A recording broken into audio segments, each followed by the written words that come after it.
Hi everyone. Okay, we're going to start a new topic today in literacy, and we're going to work on poetry this week. So we're going to be concentrating on one of my favourite poets, which is Edward Lear, and we're also going to look at some other poems by Spike Milligan later in the week. But this week, today and tomorrow, we're going to be concentrating on Edward Lear's Limericks. Now I wonder, has anyone ever heard of a limerick? Has anyone ever seen a limerick? Or do you know any limericks? So maybe you could just pause the video now and have a think, do I know any limericks? Okay, I'm going to show you or read out some of the limericks from Edward Lear, just so we can enjoy them before we start getting into the learning. So after this, what we're going to do is start to think about the features of limericks. So when I'm reading it, have a think, what are the features of limericks? So, there was an old man with a nose who said, if you choose to suppose that my nose is too long, you are certainly wrong, that remarkable man with a nose. Okay, and I'll show you the picture there, and you can see maybe some of the features. Okay, I've chosen another one here. There was a young lady whose chin resembled the point of a pin. So she had it made sharp and purchased a harp and played several tunes with her chin. Okay, and then again you can see the poem there. Maybe you can already spot some of those features. And I think I'll do one more. There was a young lady of Bute who played on a silver gilt flute. She played several jigs to her uncle's white pigs, that amusing young lady of Bute. So what I'd like you to do now is have a think, maybe have a little discussion with somebody, or tell the screen what can you spot already might be the features of limericks. Okay, and your second task now is to maybe go and find some. So you could maybe do a Google search, maybe you've got some poetry books around, or maybe somebody at home knows limericks off by heart because they're very, very famous type of poem. Okay, so go off now, think about the features and find some limericks of your own. Okay, so you now found some of your own limericks and maybe thought about some of the features. So what I'm going to do now is go through the features of limericks. So our aim today is to recognise the feature of limerick poetry. And we're looking at Edward Lear in particular, one of my favourite poets. And the success criteria today is, I know that limericks usually start with set phrases. I know that a limerick has 5 very rhythmic lines. And I know that certain lines should rhyme. Okay, so here's another example of a limerick. So there once was a teacher in school who thought, I am nobody's fool. They searched lovely Twinkle for the resources to sprinkle, and now her classroom looks so cool. Okay. So the Limerick examples. So limericks are light-hearted, funny poems with several common features. Okay, so let's look at 2 limericks here. So we already know one of the features actually. We've got that they're always funny and quite light-hearted, make fun of something maybe. So there once was a young man from Ealing, who always would hang from the ceiling. He wouldn't wear a hat, but could hang like a bat, and said, what a wonderful feeling. And then you've got this one, there was an old Martian named Zed, with blue spots all over his head. He sent out a lot of dee-da dash dot dot, but nobody knows what he said.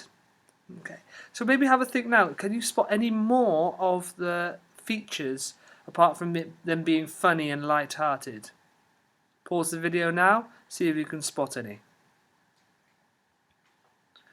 Okay, so let's see what we noticed then. So let's look at this first poem, first of all. So lines 3 and 4 always rhyme. So at the end you've got your hat and bat at the end, and I'm going to see if I can circle them there. Hat and bat always rhyme. So the 3rd and 4th line rhyme, and then 1, 2 and 5 rhyme as well. Ealing, sealing and feeling. Say that with me. Ealing, sealing, feeling. Good. So you can hear that those two rhyme. Those 3 rhyme. So lines 1, 2 and 5 rhyme, and 3 and 4 rhyme. And that is a really important feature of limericks. Okay. And then we've got, what else did we notice? Well, lines 3 and 4 are shorter and they have 5 to 6 syllables.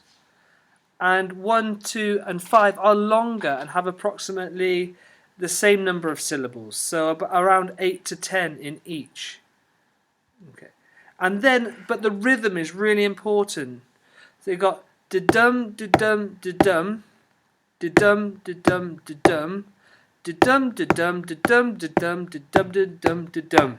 Okay, and you can hear, and you can maybe read that. So if we do it together, there once was a young man from Ealing who always would hang from the ceiling. He wouldn't wear a hat, but could hang like a bat, and said, "What a wonderful feeling." So you've got those 3 beats, and it's quite nice to say once you have a little bit of practice.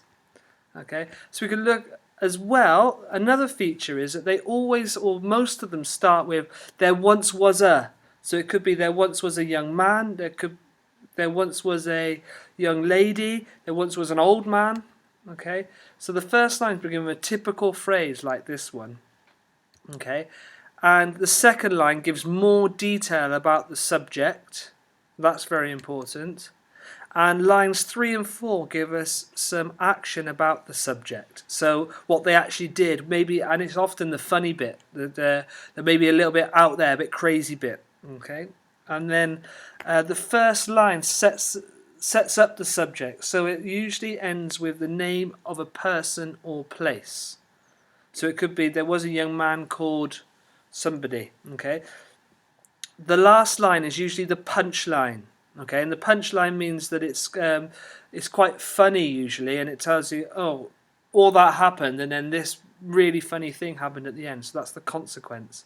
Okay, and it's the consequence of lines 3 and 4. So because 3 and 4 happened, line 5 happened. Okay, so we're not going to write our own today.